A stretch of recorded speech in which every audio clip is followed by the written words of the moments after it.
सतनाम सत्साई। ब्राह्मणों के द्वारा मूर्ति में प्राण प्रतिष्ठा करना, इस पर थोड़ा गहराई से विचार करते हैं।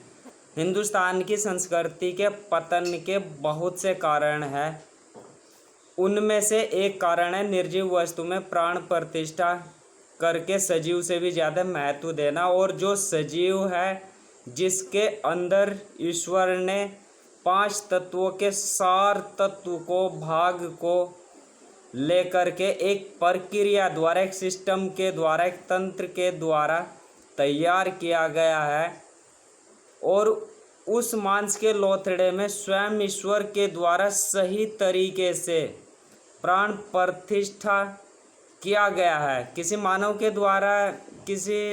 द्वारा उस बच्चे में प्राण प्रतिष्ठा नहीं होती, बल्कि ईश्वर के द्वारा स्वयं उसमें प्राण प्रतिष्ठा होती है। और वह प्राण वायु से अपने जीवन को चला रहा है। और उसके शरीर का एक निश्चित समय है, यानी इस जो सजीव मूर्ति ईश्वर ने बनाई है, ईश्वर के द्वारा बनाई गई है, इसका एक निश्चित काल होता है, एक निश्चित समय होता है। उसकी हम लोग या धर्म के इस तरह के ठेकेदार, जिन्हें धर्म की सच्चाई का नहीं पता, धर्म की जो परिभाषा उससे अनभिज्ञ है, प्रताड़ित करते हैं। यानी मूर्ति जो निर्जीव है उसको सजीव से भी ज़्यादा प्रेम करते हैं। और जो उनके पास सजीव है, ईश्वर के द्वारा प्राण प्रतिष्ठित है, उसके साथ भेदभावपूर्ण व्यवहार किया जाता है भारतीय संस्कृति में।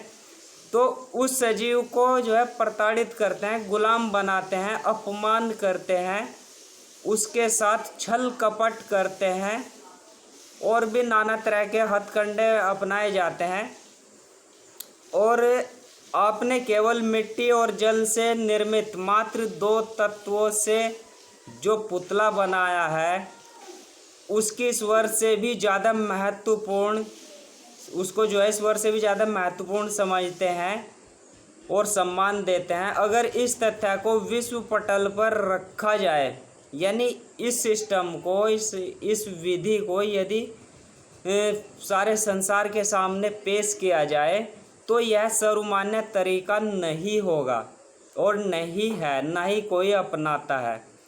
दोस्तों, यदि भारत को फिर से विश्व गुरु बनाना है तो इस तरीकों को छोड़ करके ईश्वर द्वारा प्राण प्रतिष्ठित किए गए जीव जंतुओं से प्रेम करना होगा।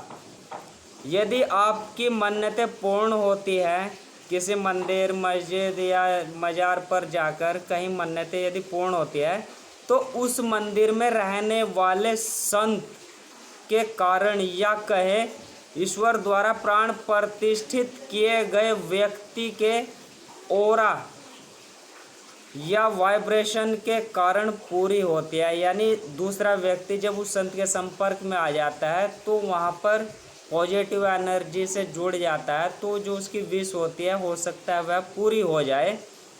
तो धर्म को अब व्यवसाय न बनाकर मुक्ति का मार्ग बनाए, मोक्ष का मार्ग बनाए और अपने जीवन को सफल करें। सतनाम सत्साई।